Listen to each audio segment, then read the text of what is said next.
सकाळी 6 वाजता आमच्या गाडीने आम्हाला पिकअप केले. अंदरबानच्या दिशेने आमचा पुढचा प्रवास चालू झाला. पोचल्यावर अशा सुंदर नजाऱ्यांनी आमचे स्वागत केले. सर्वांनी पोट भरून असा मस्त पोह्यांचा नाश्ता केला. शनिवार असल्याने गेटवर तिकीट काढण्यासाठी गर्दी फारच होती.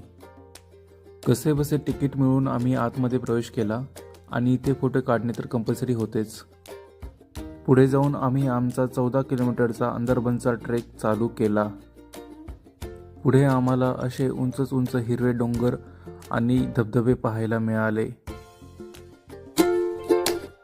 अंदरबनच्या ट्रेकमध्ये तुम्हाला असे असंख्य धबधबे पाहायला मिळतील.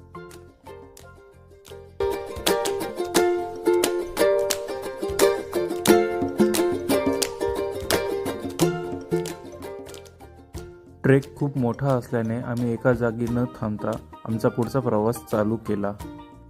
पुढे जाताच आम्हाला कुंडलिका व्हॅलीचे असे सुंदर दृश्य पाहायला मिळाले आणि दगडांची ही कलाकृती सुद्धा पाहायला मिळाली.